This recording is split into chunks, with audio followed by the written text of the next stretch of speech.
The rise in population, coupled with growing demands on the education system in Borno State, necessitated the declaration of the state of emergency by the political leadership in the state in the education sector. Principal among the various efforts and strategies put in place by the government to revamp the sector, especially at higher level of education in the state, was the establishment of Borno State University in the year 2016, under the then governor of the state, now Vice President of the Federal Republic of Nigeria, His Excellency Kashim Shettima. Notwithstanding that, Borno State has the highest number of tertiary institutions of learning, more than any other state in the Northeast. It is nonetheless the last in the region to establish a state-owned university. But granted that the Borno State University was the last to be established in the region, it is not the least in terms of standard, considering the solid foundation laid by its founders, coupled with the modern architectural design, as well as human and material resources allocated for its takeoff. This makes the Borno State University the fastest growing public university in the Northeast region, not because of physical structures alone, but also in terms of modern teaching and learning facilities, and the credit for this goes to its founders. With the emergence of Professor Babagana Umar Zulum as governor of the state in May 2019, he dedicated his energy to the speedy development of the university by ensuring that the education sector in the state received the required government attention.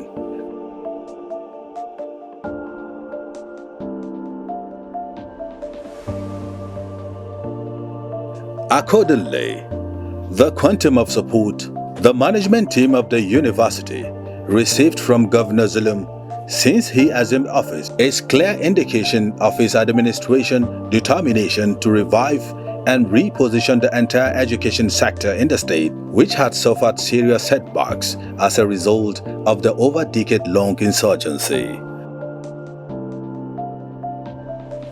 The formidable pioneer management team of the state university, led by the Vice-Chancellor, Professor Umar Kari Sandabe, immediately swung into action to ensure all necessary requirements for the takeoff of the university were put in place so that academic activities could commence without hindrance. The university was given license in 2016, but we were appointed as the pioneer principal officers in 2019. So from within this period, we were able to seek approval to kickstart the university with 32 programs. And we have been enlisted into TED form. And then we have been supported by other agencies other than the TED form. So far, we have 4 faculties, and these 4 faculties are mega faculties. They are functioning. The 32 programs are divided among the 4 faculties. One of the main objectives of establishing the state university is to absorb the number of Borno indigents coming out from secondary schools who are qualified to be admitted into the tertiary institutions every year but couldn't gain admission at the University of Maiduguri or other Nigerian universities due to limited slot reserved for that purpose in such institutions. Following the establishment of the Borno State University, things have changed for the better for the sons and daughters of Borno, because the State University has taken bold steps to ensure all qualified indigents gain admission to study courses of their choice, especially science-related courses, without hitches. University of Maiduguri, that was in existence for close to 40 years. And there are a lot of increasing enrollment and applications from students. So University of Maiduguri alone could not meet the demands of this teeming youth whose aspiration is to acquire university education. So establishing the state universities was aimed at closing the gaps and to meeting these gaps. That's why ab initio, we try to see which are the courses that have higher demand there in the University of Maiduguri, especially science. So our priority was science. And then there are courses in social and management sciences like accountancy, business, political administration, public admin, and all these were in high demand. We tried to bring these courses. And then there are some courses that people were yearning to study, but were not there, like biotechnology.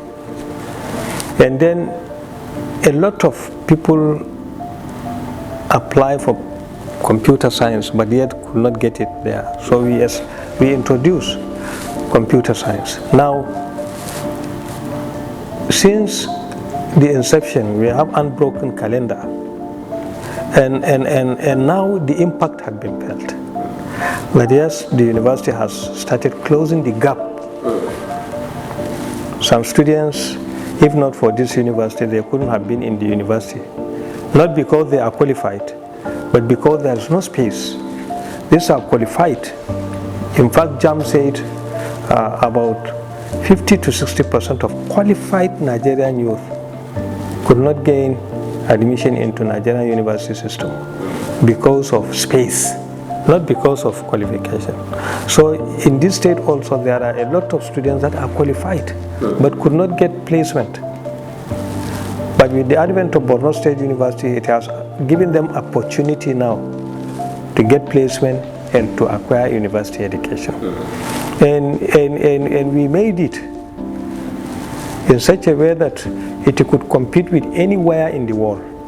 Our standard is so high that it could compete anywhere in the world, not only in Nigeria but in the world.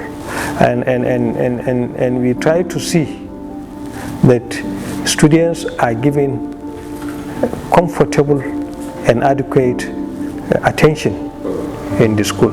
So university, Borno State University has made its impact, and now we are about to go to our final year. Towards the end of 2023, our first graduate would have been graduating. So I think we have made the impact, desired impact, and I think the state government could be commended for even thinking to establish a state university. The Registrar Borno State University speaks on the number of students currently on campus and impacts made by Borno State University on the education sector in the state. It has tremendously assisted in bridging the gap for the demand of students to acquire university education. It has tremendously assisted, and presently you may be surprised, we have a population of over 4,000 students on ground from part 1 to part 4. To ensure smooth commencement of academic activities in the university, Borno State Government under Professor Babagana Umar Aslam sponsored more than 2,000 indigents of Borno from across the 27 local government of the state so that academic activities can commence with ease. We have been running the remedial since 2019-2020 session, and then 2020-2021 session. We have run 2 sets of the students. In the first set, we had 1,500 students, and that was because local government sponsored their students. When we started, we gave each local government 100 slots. We were hoping for 2,700. It is part of the governor's capacity building thing that we wanted to help. So at that point, I think he spoke with them, and they sponsored at least 1,500, and out of that 1,500, we were able to place 60%, because it depends on their performance in JAM. But then the good thing is that 80% of those group of students did very well in JAM. The numbers that did poorly in JAM are quite few. and I believe that these are also a group of people that we can easily place them into the undergraduate, because for us, those who do remedial program, they are from the local government, and they are a group of people that we would like to assist. Providing an enabling environment for imparting knowledge to the teeming youth of Borno, especially at the higher level of education, is one area where Governor Babagana Umar Azlam gave topmost priority towards revamping the fallen standard of education in Borno, one of the industrial states in the country. Considering the huge investment made by the Borno state government in providing educational infrastructure as well as other facilities at Borno State University, and the high level of commitment from the management team of the institution, the journey so far has been judged as remarkably successful. For all the programs that we have started, we have not, at the course of the implementation, attempted or tried to drop some courses. So far, so good. This is one of the success. The second is that we were able to prove to the government that the money they are allocating to the university is well spent. So our allocation was sustained, and we are giving priority in this area. This is another success. Then, because of this, we were able to attract TED-fund interventions, and then we have now the buildings. They have completed a lot of buildings for us. These are successes. And we have been able to reach to other organizations like NNPC, which they are now currently building a center for us. And then Faculty of Engineering by the Northeast Development Commission. These are all successes. And because of this, His Excellency also is building a befitting teaching hospital, and at the beginning of his second tenure, the hospital would have been ready for use. We are given now approval to establish College of Medical Sciences, and if that one successfully takes off, it will address a lot of human resources in the health sector. His Excellency, the Professor Babagana Umar Azlam, has been assisting us beyond what you are just saying. Our subventions, the facilities that he's building, we have welfare.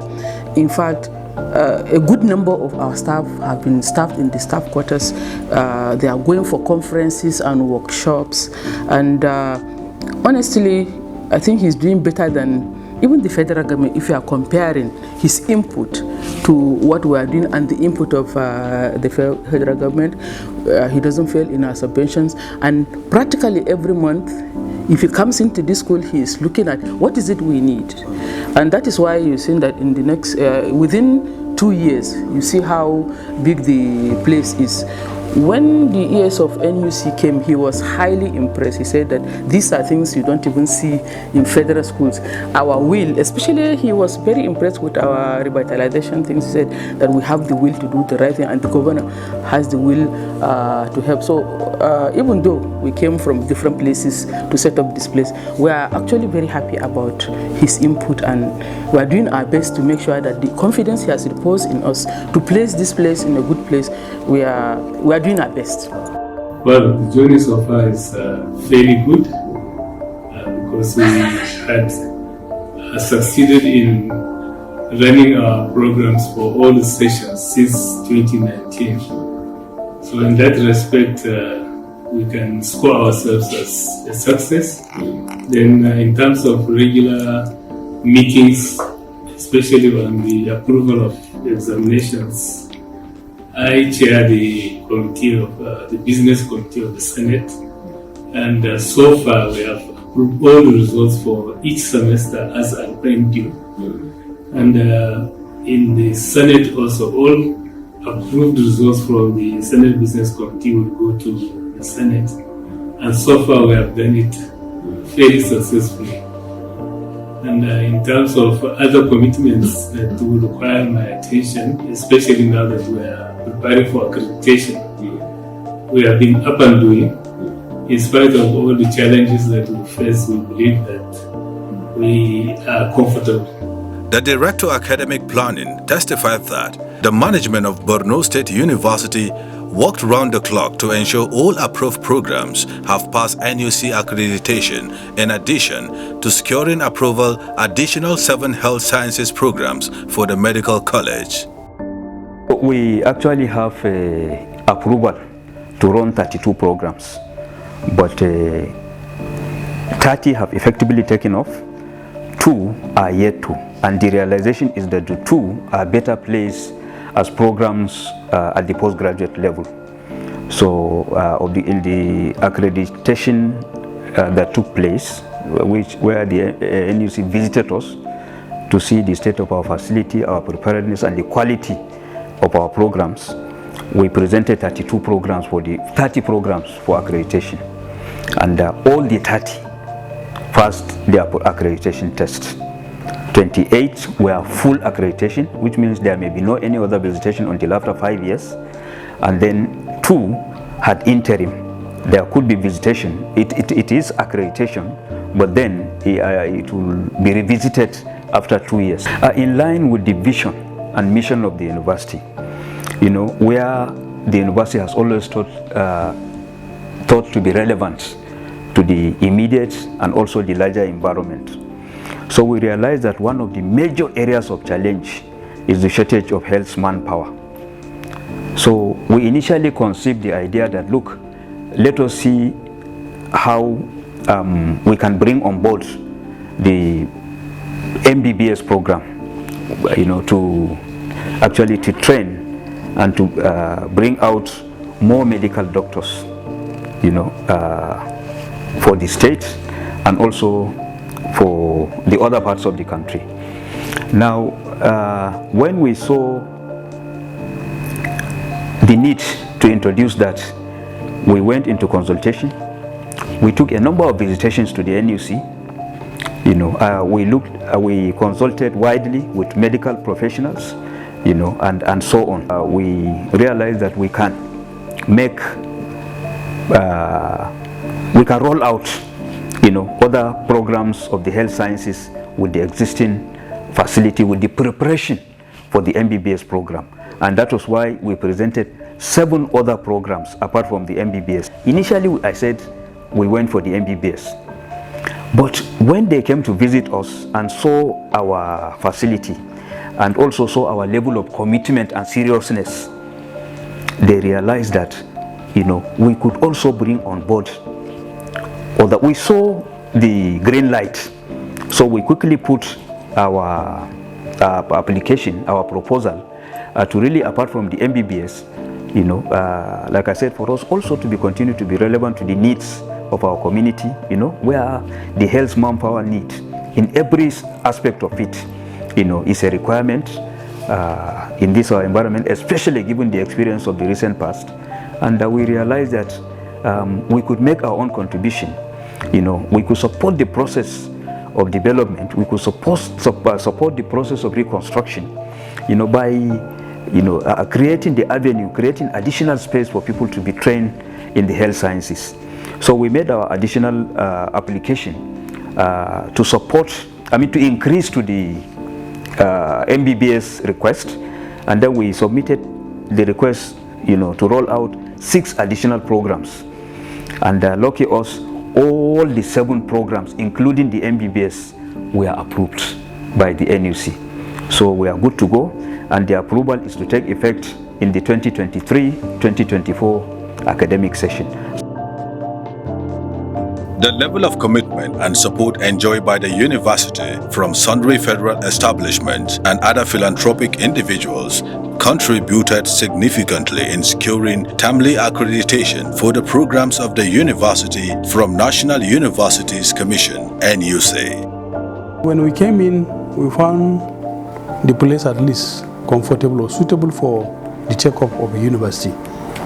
We found all the requirements in terms of classes, office accommodation for the few of us that were asked to come and start the facility. We didn't have any, hitch in that regards. The Senate building was an ongoing project when we came in, but I think it's about 70-80% completion stage. So the management of this university now saw to its full completion, which was done, I think, in the first year of our operation. So from that period on, we have not relented, as I said. We have gone to several intervention agencies as are required by, by our mandate. The first we went was the TED Fund, which is a very veritable agency of government that has been entrusted, have been given the role of seeing to the development of higher education in Nigeria. So luckily for us, because the requirements for an institution to be enlisted were very, very enormous actually. But I think with the help of the state government and the resilience of our management, we were able to get enlisted in the first year we started operations. So the funding now commenced immediately without any delay. The funding categorization were in the forms of intervention for physical infrastructure, intervention for training of lecturers, intervention for the provision of library facilities, and so on and so forth. Thus far, all the necessary structures have been put in place in the university, and they include gigantic Senate building, lecture halls and theaters, e-libraries, as well as modern laboratories for science students. Other infrastructural facilities on the university campus are student hostels, ICT center and clinic, while the construction of a befitting teaching hospital to service the medical college and the construction of faculty of engineering have reached advanced stages, in addition to other infrastructures in the university.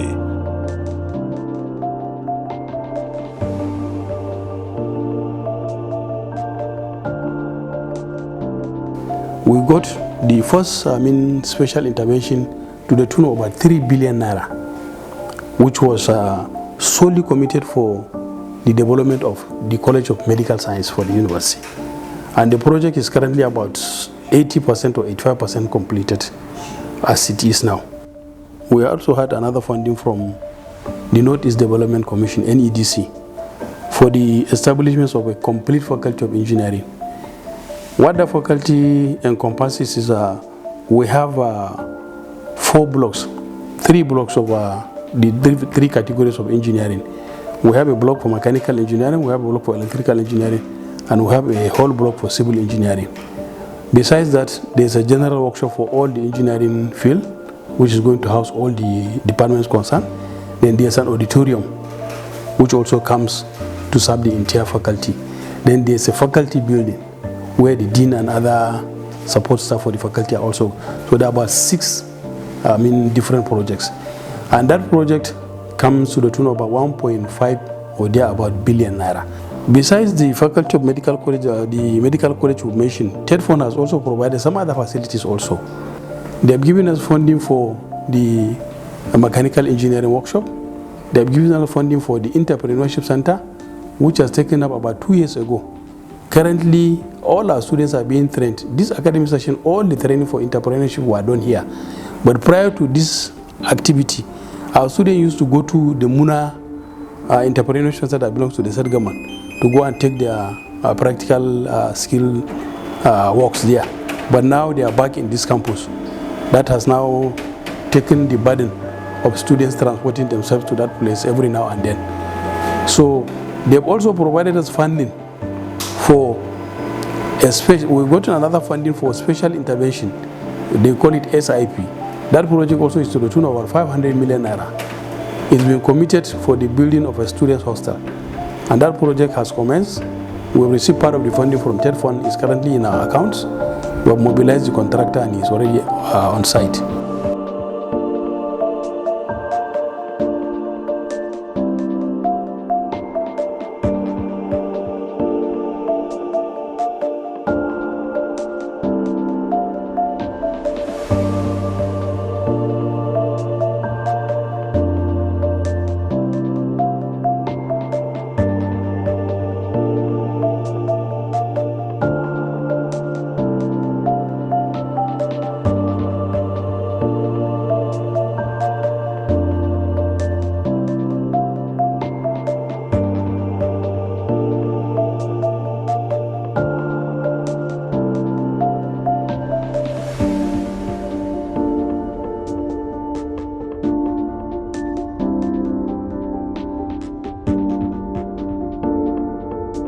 The challenges of establishing a new educational institution like the Borno State University are enormous.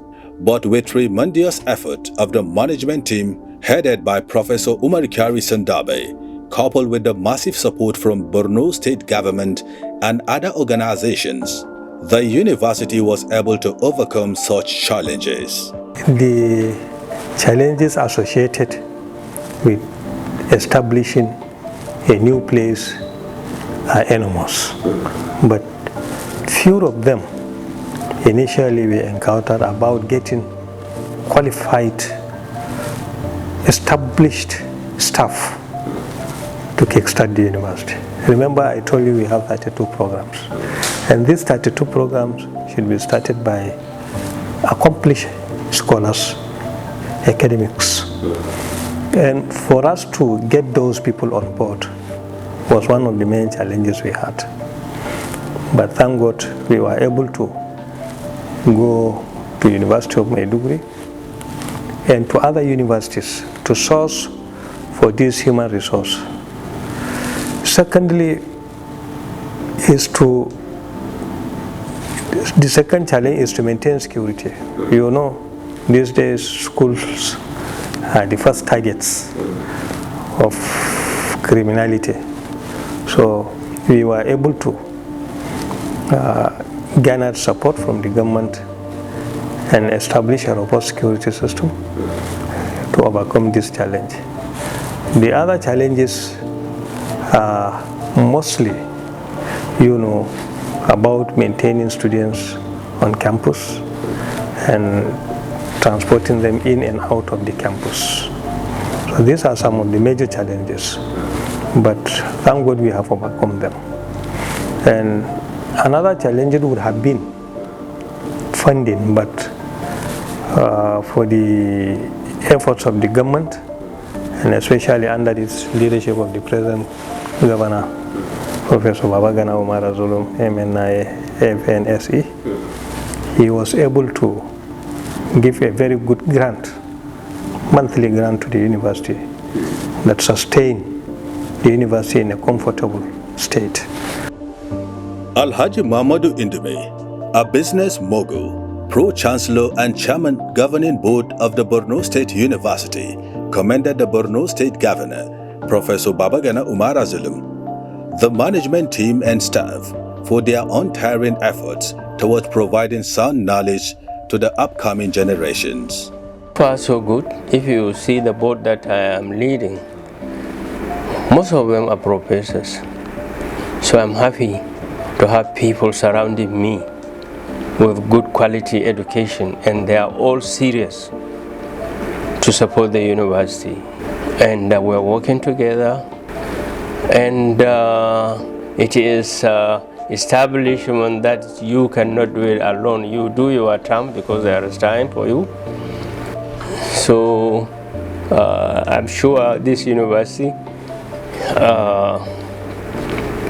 we are doing well, we are doing good, and we are lucky, we are happy God give us this governor. I hope he will continue with what he is doing.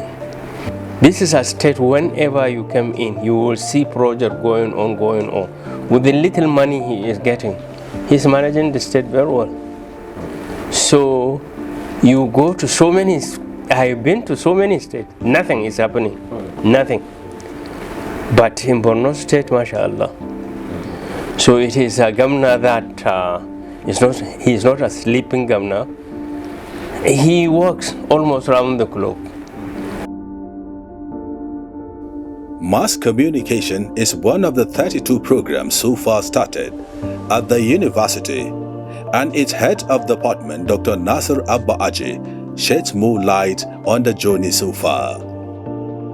The primary goal is to see whether there's quality assurance, to see whether students produced in that department are performing to the extent of, degree holders and all that. And in that respect, because of the fact that the university is nascent, the students that we have already given admissions to, most of them are indigenous students. They are doing well because right now they are comfortably, they already have comfortably produced documentary programs in radio production, in television production, and we've been engaging them in a lot of journalistic endeavors and matters related to communication, and they're doing fairly well to our surprise. And thanks to the efforts of the Vice Chancellor, who has made dogged efforts to see that mass communication department has stood on its feet. Soon we are going to bring out our first internally produced newspaper, which is meant also for training our students. And the editorial content of this paper is squarely produced by the students. The roles of all lecturers, the head of department, the level coordinators is only to give them guidance on how to go about it, and all that. But everything that the people that do that, they are the photojournalists, they are the editors, they are the writers, and everything. And this is just an offshoot of the handiwork of their teachers. So if you would ask me, milestone, the target is only one. What is the quality of the students we are producing? And I can proudly tell you that the students that are coming out from this department are the type that we believe can measure up to any kind of journalistic endeavor or any matter related to mass communications, be it public relations, advertising, or whatever. Securing the university campus and its environs is one area that the management of the university paid utmost priorities, and Yusuf Yari, a retired police officer, is the chief security officer of the university, and he speaks on the security measures put in place to ensure safety of the staff and the student on campus. Since the inception of the university, we did not encounter any problem security-wise. The university is well covered security-wise.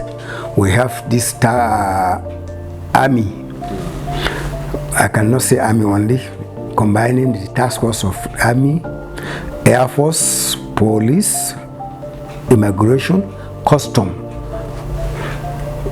who are manning the security issue of this university.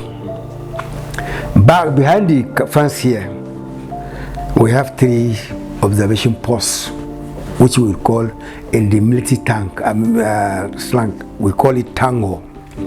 That tango is being mounted by the task force I'm telling you. We have 1, 2, 3, 4, 5 tangos behind the campus, about 1 kilometer from the university. The university is taking care of them, supplying them with water, and every time, weekly, we have our water tank that will supply them with water. If they have any problem, they come into the university and lay it, and the Vice Chancellor will take care of that. So based on that, and at the gate, we have 24 hours security being manned by the security of the task force I'm telling you, combined with our men, Borno State University. Currently, we have about 150 security men. They are directly under me. We take care, we supplemented with these security men I'm telling you. So, since we come in, we did not witness any problem of security. Another area that Borno State government determined to address is the issue of transportation problems bedeviling the students of the Borno State University. Governor Zulum provided buses for conveying students to the university, in addition to route networks within the university campus. Currently, the university has about 6 buses. And when we lodge our complaint, His Excellency also, the Executive Governor, also helps us. And then connected that with Borno Express, and then has also directed Borno Express that every morning and afternoon they should be engaged in transporting the students to and from Borno State University, and that helped us greatly. So for this, we end up our lectures by 4, and then all the students are evacuated by the Borno Express and our buses, and in the morning the buses go there around 6:30. They place in strategic places in the town where the students have access. They will come board the buses and they are brought to the school before the start of their classes. So for now, this is what we are doing, and these are all gesture from the university and from the government to see that the transportation problem is eased to the students. The executive governor has given us some, but we think at the time we started, we were even managing those ones. But for now, we needed additional buses because of this issue of, fuel price increase, the distance of the university itself, and some of these kids, except for this transport we are seeing that the university is providing, some of them may even drop out of this university. I can tell you, tentatively some of them can drop out because their parents cannot afford to give them 200 naira to come to this place. So that is a very, very huge, problem that either the state government or philanthropists, anybody, anywhere that can assist the system by providing additional means of transport for our students. Although Borno state government and other federal institutions have greatly supported the state university, the Vice-Chancellor, Professor Umar Kari Sandabe, still appealed to well-to-do individuals to support the newly established state university in order to achieve its goal of making Borno great. Yeah, you see, there are two things to education in this country, and indeed in this state. One, the government has tried its best. First, by establishing the university, and by giving monthly grants to the university, and by trying to give support in any way it could to the university. So this is a commendable effort by the state.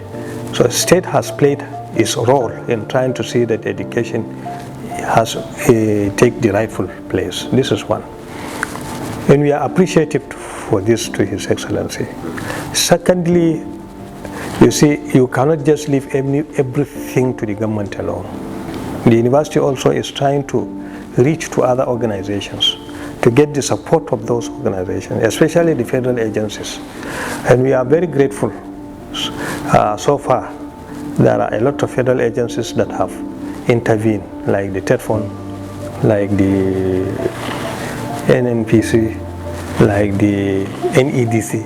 All these are federal establishments. But again, I am calling up the well-spirited indigents of the state. You see, you have to develop interest, whether your ward is in the school or is not in the school. The school belongs to the state. Your assistance will help the university in no small way, and it will help the state completely. So I am appealing to the people, especially the well-spirited individual in the state, to develop interest, to come and visit the university, to see what the university is doing, to see how they could help the university, in cash or in kind, in whatever capacity they think they can help the university, they can please develop interest. If you develop interest, you come and tell, look, management, for you to do this, you have to do this. Even advices, we accept it as a contribution. So we are appealing. And lastly, my appeal is to the students, because this is the first area where your freedom is unlimited. And I call on the student to please guard this freedom with caution. Today, drug abuse, prostitutions, some illicit activities are rampant. They should avoid these things. They should abide by the rules and regulations of the university and by the laws of the state. That's why the university from time to time invites the representative of the police commissioner in the person of DPOs to come and address the students. We invite the NDLA, the commandant, we invite the state security, Department of State Security to come, so that all these things to come and start advising the students and the staff that these are the standard conduct, these are the wanted, these are unwanted, so that we inundate and update our students and staff on don'ts and do's of the state, so that we don't involve ourselves into any bad activities. Whatever the students come up is an ambassador to the university. If you are working in the university, your behavior is good, you are ambassador to the university. So we don't want any of our staff and students involved in any activities that is not that is inimical to the morality of the state. You see, as a tertiary institution that works on the committee system, we have a committee in place which handles such issues as exam malpractice and cultism or any misconduct as far as the students are concerned. And that committee has been working assiduously to ensure that it is brought to the merest minimum. The Chief Information Officer of the university commended the management for taking the newly established state university to a greater height within a short period of time. This management, this pioneer management, led by Professor Omar Kari Sandabi, has done a lot. They have achieved a lot, considering the fact that this university is only 4 years old. Going around the university, you can see the level of development with the assistance of His Excellency, the State Governor, Professor Babagana Omar Zulum, who has been helping the university a lot in terms of funding, in terms of supervision. In fact, if you don't know, he even has an office in the university here. That is to tell you the level of, that is to tell you how much he has the university at heart. So coming to achievement, you can see that since this management came in, they've been doing a lot, shuttling between Maiduguri and Abuja, attracting interventions from TED Fund, from NEDC, from NIDA, from Federal Ministry of Agriculture, who all contributed one way or the other to see that this university be where it is today. So I think by and large, this university has come to stay, and like people have been saying, I didn't say it, it's one of the fastest growing university in the Northeast sub-region. Some management team, lecturers and students also bore their minds on the general atmosphere in the university, an effort of the institution's management towards impacting sound knowledge on their students. I think that my Vice Chancellor is doing very well because he's a kind of person that is always consulting. He's carrying us along in everything that he's doing. He listens to advice of what we see that is wrong, and he's always taking correction. He's somebody that always runs things that he wants to do by us. We make our own inputs, and that's why you see that this place is growing very fast, because he's a seasoned administrator, even though he's a professor. I want to commend the efforts put in place by the Vice Chancellor, Professor Omar Kari Sandabi, and the entire management team of the institution. And you may wish to know that we work as a team to ensure that we perform the roles for which we are appointed. That this personality is a personality that doesn't have, problems at all in his life. This is one individual that you can meet any day, anytime, anywhere, at any point in time of the day or the night, and tell him what problem it is. He will be there and there and there for you, and the system at the same time. So I think, except for his qualities, all of those things I've mentioned wouldn't have been possible, because he is the chief executive. He gives all the direction to all of us. So whatever. Yeah, the place is conducive for teaching because the facility that provided in this is contain the number of students. So it is so conducive for studying. My name is Hawa Muhammad Ali. I'm from biotechnology, 100 level. As you can see, the school is very conducive and our lecturers are also doing their best, and there's no problem of light or something else like this. My name is Ahmed Haliru from Department of Chemistry Education. Everything is going successfully. Apart of the classroom that we have, even the school bus for transportation, everything is going successfully, and the lecturers, they are coming to this school earlier. My name is Aisha Habib. I'm studying education and computer science. As you can see, the environment is very conducive. From morning till evening, we have lights, and then our lecturers are punctual. We have the university school bus that usually picks us from post office to the school, and then from school to post office back. Honestly, here in Borno State University, I don't have any challenges. Everything is moving moderate, no problem. Our lecturers are very active. They doesn't miss their lecture periods. They always attend to their lectures. His Excellency Governor Babagana Umaru Zulum has supported the student with a lot of buses. He have lessened the expense of transport of the students. Here, the bus normally go to the town, post office and Sakashim and pick the student of Bosu. Around 11 o'clock, he also returns some of the students home, and also by 4 o'clock in the evening.